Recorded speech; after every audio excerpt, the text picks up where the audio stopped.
আজ 5ই অগস্ট ঐতিহাসিক জুলাই অগস্ট গণ অভ্যুত্থান দিবস। ঠিক গত বছর এই দিনেই দীর্ঘ আন্দোলন সংগ্রামের ফল হিসেবে ফ্যাসিবাদী সরকার জনগণ ছাত্র জনতার প্রতিরোধের মুখে দেশ ছেড়ে পালিয়ে যেতে বাধ্য হয়েছিল এবং আমাদের জাতির সামনে একটি সুযোগ সৃষ্টি হয়েছিল। এই 5ই অগস্টকে কেন্দ্র করে জাতীয় যে একটি ঐক্য গড়ে উঠেছে, আমরা মনে করি কোনো ব্যক্তি স্বার্থের চরিতার্থ করতে গিয়ে আমাদের সেই জাতীয় ঐক্য যেন বিনষ্ট না হয়।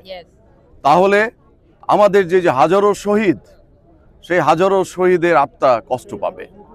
তারা শুধু প্রাণ দিয়েছিল দেশ গঠনের জন্য, একটি দুর্নীতিমুক্ত, একটি ন্যায়ভিত্তিক রাষ্ট্র প্রতিষ্ঠার জন্য আমাদের সেই শহীদরা রক্ত দিয়েছিলেন। আমরা সকল প্রকার রাজনৈতিক স্বার্থ, ব্যক্তি স্বার্থ, দলীয় স্বার্থের ঊর্ধ্বে উঠে আমরা জুলাইকে অগাস্টকে ধারণ করে আমরা সেই শহীদের যে চিন্তা ছিল, যে চেষ্টা ছিল, যে ইচ্ছা ছিল, সেই ইচ্ছা পূরণে আমরা সকলে ঐক্যবদ্ধ হয়ে কাজ করব। আপনারা জানেন, আমরা জানতাম না 5ই অগস্ট শেখ হাসিনা পালিয়ে যাবে, কিন্তু আমাদের নেতা জনাব তারেক রহমান 2 বছর আগেই একটি সংস্কারের প্রস্তাব দিয়েছিলেন। কাজেই সংস্কারের প্রস্তাব তো বিএনপির পক্ষ থেকেই আগে এসেছিল এবং সেই সংস্কার এখন চলছে।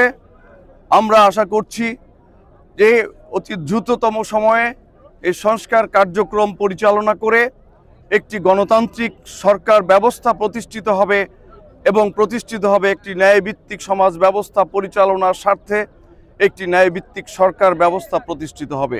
সকল দলীয়করণ, আত্মীয়করণ, দুর্নীতি দূর হবে এবং বাংলাদেশ হবে একটি আত্মনির্ভরশীল জাতি, যে জাতি আমাদের শহীদরা প্রত্যাশা করেছিল, সেরকম একটি জাতি আজকে আমরা প্রত্যাশা করছি। ধন্যবাদ সবাইকে। আসসালামু আলাইকুম।